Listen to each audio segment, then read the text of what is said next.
കഴിഞ്ഞ ആഴ്ച കാൺപൂർ കോടതിയുടെ 5-ാം നിലയിൽ നിന്ന് 21 വയസ്സുള്ളൊരു അഡ്വക്കേറ്റ് ചാടി ആത്മഹത്യ ചെയ്തു. പ്രിയാൻശു ശ്രീവാസ്തവ. ഒരു സൂയിസൈഡ് നോട്ട് എഴുതിയിട്ടുണ്ട്. കാരണക്കാരൻ അപ്പനാന്ന് പറയാം. ഞാൻ തോറ്റ്, അപ്പ നിങ്ങൾ ജയിച്ചു, കൺഗ്രാജുലേഷൻസ് എന്നൊക്കെ പറഞ്ഞിട്ടാണ് നമുക്ക് ലെറ്റർ എഴുതിയിരിക്കുന്നത്. അപ്പൻ്റെ അടുത്ത് നിന്ന് നേരിട്ട പീഡനങ്ങൾ, ക്രൂരത, ആ ട്രോമയ്ക്കാണ് എഴുതിയിട്ടുള്ളത്.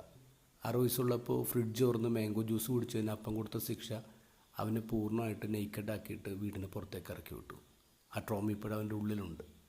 എവിടെ പോകുന്നു, എപ്പോൾ വരും, ആരോട് സംസാരിക്കുന്നു, എല്ലാത്തിലും നിയന്ത്രണം ഉണ്ടായിരുന്നു. അക്കാദമിക് ചോയ്സ് പോലും അവന് കൊടുത്തില്ല. അതുകൊണ്ട് അവൻ മരിച്ചെന്ന് പറയാം. അവൻ പറയുന്നു, ഞാൻ മരിച്ചു കഴിഞ്ഞാൽ എൻ്റെ ശരീരത്തിൽ അപ്പം തൊട്ടു പോരുത്. ഇങ്ങനൊരു അപ്പനെ ആർക്കും കിട്ടാതിരിക്കട്ടെ എന്നാണ് ഞാൻ പ്രാർത്ഥിക്കുന്നത്. ഒരു ക്രൂരനായ അപ്പൻ്റെ മുഖമാണ് ആ കത്തി കാണുന്നത്. പാരൻറ്റിങ്ങിൽ ഇങ്ങനെയുള്ള ക്രൂരതയൊക്കെ റയറായിട്ടാണ് നടക്കുന്നുണ്ടെന്നുള്ളതാണ്.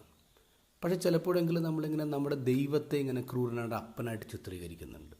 ഫുൾ ടൈം ഇങ്ങനെ സർവൈലൻസ് ക്യാമറ വെച്ച് നോക്കണം, നമ്മൾ നിയന്ത്രിക്കുന്ന ചെറിയ കാര്യങ്ങളിൽ പോലും നമ്മുടെ പുറകെ നടക്കുന്ന, നമ്മുടെ വീഴ്ചകൾ കണക്കിലെടുത്ത് വയ്ക്കുന്ന അപ്പനായിട്ടൊക്കെ ദൈവത്തെ കാണുന്നുണ്ട്. അത് തെറ്റാണ്.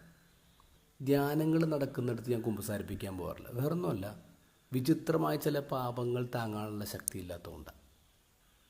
കഴിഞ്ഞ ദിവസം ഒരു ചേട്ടത്തി വന്ന് പറഞ്ഞു, സെയിൻറ്റ് ജോർജ് പുണ്യാളിന് കോഴീനെ കൊടുക്കാൻ മറന്നുപോയി, വീട്ടിൽ പാമ്പ് കയറി വന്നു.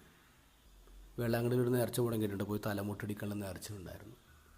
ഇപ്പോൾ ലേറ്റസ്റ്റായിട്ട് ഇറങ്ങിയേക്കുന്ന ഉടമ്പടി ലംഘിച്ചു എന്ന് പറഞ്ഞിട്ടുള്ളത്. നമ്മളെന്താ ദൈവത്തെ ക്രൂരനായിട്ട് കാണുന്നത്? ദൈവം അങ്ങനെയാണോ? ഇത് ഗോസ്പൽ ഈശോ എന്താ പറയുന്നത്? എൻ്റെ വാക്കുകൾ കേൾക്കുന്നവൻ അവ പാലിക്കുന്നില്ലെങ്കിലും ഞാൻ അവനെ വിധിക്കുന്നില്ല. കാരണം ഞാൻ ഈ ലോകത്തിലേക്ക് വന്നിട്ടുള്ളത് വിധിക്കാനല്ല, രക്ഷിക്കാനാണ്. ദൈവം വന്നിട്ടുള്ളത് നമ്മളെ ശിക്ഷിക്കാനല്ല, രക്ഷിക്കാനാണ്. ഒരു നേർച്ച നിറവേറ്റിയില്ല എന്ന് പറഞ്ഞുകൊണ്ട്, ഒരു ഉടമ്പടി ലംഘിച്ചു എന്ന് പറഞ്ഞുകൊണ്ട് ദൈവം നമ്മളെ ശിക്ഷിക്കുമോ? എന്തിനാണ് നമ്മുടെ ദൈവത്തെ അത്ര ചെറുതാക്കി കളയുന്നത്?